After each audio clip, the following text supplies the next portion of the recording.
षटतिला एकादशी महात्म्य एवं कथा। युधिष्ठिर ने श्री कृष्ण से पूछा, भगवान, माघ मास के कृष्ण पक्ष में कौन सी एकादशी होती है? उसके लिए कैसी विधि है तथा उसका फल क्या है? कृपा करके ये सब बातें हमें बताइए।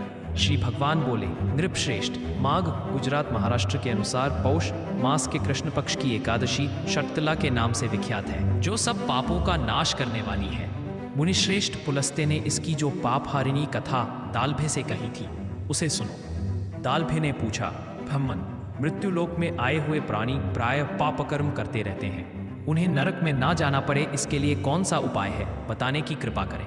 पुलस्त्य जी बोले, महाभाग, माघ मास आने पर मनुष्य को चाहिए कि वह नहा धोकर पवित्र हो, इंद्रिय संयम रखते हुए काम, क्रोध, अहंकार, लोभ और चुगली आदि बुराइयों को त्याग दे।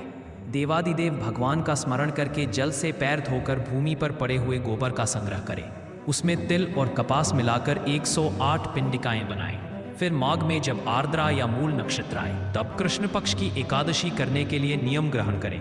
भली भांति स्नान करके पवित्र हो शुद्ध भाव से देवादिदेव श्री विष्णु की पूजा करें। कोई भूल हो जाने पर श्री कृष्ण का नामोच्चारण करें।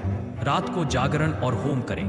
चंदन, अर्गजा, कपूर, नैवेद्य आदि सामग्री से शंख, चक्र और गदा धारण करने वाले देव देवेश्वर श्री हरि की पूजा करें।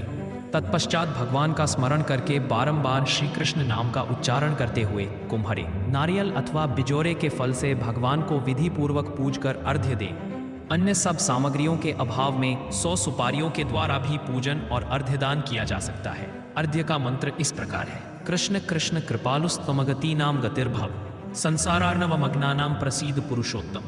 नमस्ते पुंडरीकाक्ष, नमस्ते विश्वभावन, सुब्रह्मण्य नमस्तेस्तु महापुरुष पूर्वज। ग्रहान अर्घ्यम मया दत्तम लक्ष्म्या सह जगतपते। सच्चिदानंद स्वरूप श्री कृष्ण, आप बड़े दयालु हैं। हम आश्रयहीन जीवों के आप आश्रयदाता होइए। हम संसार समुद्र में डूब रहे हैं, आप हम पर प्रसन्न होइए। कमल नयन, विश्वभावन, सुब्रह्मण्य, महापुरुष, सबके पूर्वज, आपको नमस्कार है।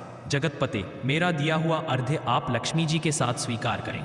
तत्पश्चात ब्राह्मण की पूजा करें, उसे जल का घड़ा, छाता, जूता और वस्त्र दान करें। दान करते समय ऐसा कहें, इस दान के द्वारा भगवान श्री कृष्ण मुझ पर प्रसन्न हो। अपनी शक्ति के अनुसार श्रेष्ठ ब्राह्मण को काली गौ का दान करें। द्विज श्रेष्ठ, विद्वान पुरुष को चाहिए कि वह तिल से भरा हुआ पात्र भी दान करे। उन तिलों के बोने पर उनसे जितनी शाखाएं पैदा हो सकती हैं उतने 1000 वर्षों तक वह स्वर्गलोक में प्रतिष्ठित होता है। तिल से स्नान होम करें, तिल का उपटन लगाएं, तिल मिलाया हुआ जल पिए, तिल का दान करें और तिल को भोजन के काम में ले। इस प्रकार हे नृपश्रेष्ठ, 6 कामों में तिल का उपयोग करने के कारण यह एकादशी षटतिला कहलाती है, जो सब पापों का नाश